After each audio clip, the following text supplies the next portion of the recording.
hanging out with somebody that I met. We're trying to figure out exactly when. It was about 13, 14 years ago, about half her life, actually. Tori Kaplin is in front of us right now. She's 27 years old. She's making her fourth start in a 305 sprint. I met her years ago when she was running micro sprints out at Paradise Speedway. She did that for a long time, took some time off before getting back into it. And I remember back then she was actually towing for the family business, actually going out on the road. Well, not at 14, obviously, but when she got a little bit older.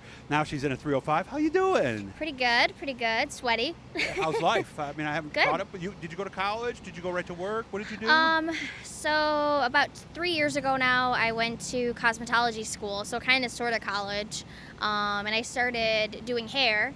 I didn't really go for school for anything else. I signed up to do nursing, and then I didn't want to do that. I couldn't do it. I like kids too much, and I wanted to be in the pediatrics unit if I was going to do it. And then I just didn't have the heart for it, so. Yeah. It's not for everybody. It's got to be tough, I would think. It's a lot of work, and it's really sad. It is, yeah, especially with kids. Yeah. I can only a kid with cancer. I mean, geez, come on. Yeah, right. That's just not fair. It's hard, yeah. I remember talking to you at the time, and you always said that maybe a 360 was something you would wanted to do, but now we're in a 305. You said you still want it, but a 305 is really a better way to get into this, isn't it? Yeah, I ran Mike Stelter's 360 a few times. I liked it. Definitely, this is the way to go to get into something this size, to get a better feel for the car, how the stuff handles, the reaction, throttle response, everything is all different from a micro. And even this compared to a 360 is way different. My first race ever in a 360 was at Weedsport Speedway, and then my first race ever in a 305 was also at Weedsport. So jumping in the deep end. So yeah, we just went for it full throttle.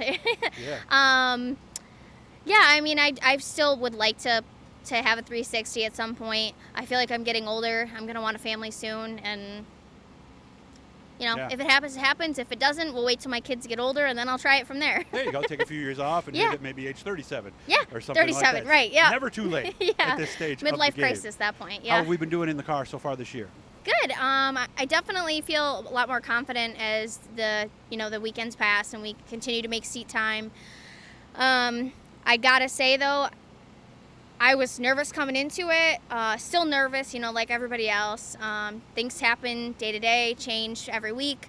The track definitely, the conditions make it all the difference. Yeah. I'm not used to racing as it is. I took 3 years off, and then dry slick is just definitely something that takes some serious getting used to again. But I have a great crew. I've got the help of Johnny Kolasek and my dad and my amazing boyfriend, and they make it work for me, so it makes it a lot easier. Well, I remember Paradise. We were there a few times. That did get pretty slick, but that's only a quarter mile, right? Yeah, and the car size is like a quarter of it. Yeah, exactly. Yeah. So it is a different thing. And like I said, the auto response is totally different. When you feel like you're coming around, you just kind of glide the brake a little bit in the micro and gas out of it or completely let off. Here, I tried that, and I spun myself out last week. Really? So, learned from that. We don't do that. Just all learning, I guess. Did you have a little too much rear brake in there maybe too, possibly? I don't really remember, to be honest. Okay. I was running the bottom, which I had started out right from the get-go trying to run the top, even at Weedsport with it, because I don't feel like a lot of people do. So I was like, I'm going to try it. Why not? Yeah. But there was a little bit more bite on the bottom last week, so that's where I went. And I just got out of that little groove that was there when after I talked to Mike Emhoff. He's like, there's not much there. You got to stay right down on the bottom. And I think I just got a little bit out of it, and it just came right around on me, and I tried to save it, and I didn't have it. So how much we racing the rest of the year? We're going to finish the season here?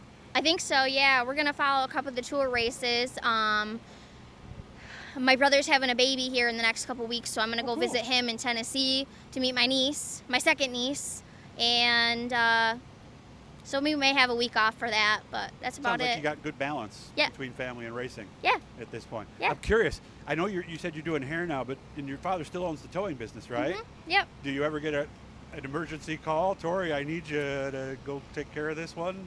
Sometimes on my day off, I'll ask him if he's busy. I don't work Mondays in the salon, so I'll ask him on Mondays for him if he needs anything. Usually if you want to come answer the phone, you can. Okay. Just come hang out or come work on the race car, whatever. So you don't do calls much anymore then? Not unless we're hanging out on a Sunday, we're cooking out or whatever. My boyfriend and I will jump in for a good police call or something, but that's about it. Okay. Throw yourself a plug real quick. Where are you?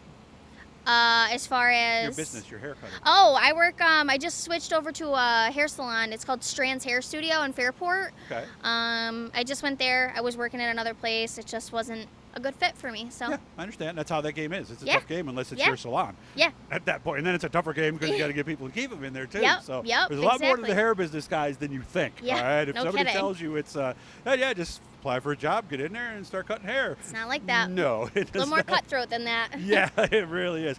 Nice to see you again. Yeah, Nice you catching too. up. And we talked about a lot of things beforehand. She was one of the young ladies that I was paying attention to when I thought about getting my daughter racing. I think I talked to your dad a couple Yeah. times. I talked to Yeah. you a lot about it. So I Yeah. appreciate all your help Yeah. all those years ago, and I Yeah. hope you have a good night tonight. Thank you. Keep an eye on your daughter racing there and the stuff you guys were doing. So it was cool to see. It was, for sure. wasn't it? So I She's appreciate hoping you. maybe she can get back. Hit the Yeah. movie, guys. Subscribe. Turn the notifications on. Thanks to Swift Springs, Bicknell Troyer, Garofalo's Importing, all the folks that are helping us. Have a nice night, Tori. Thank you.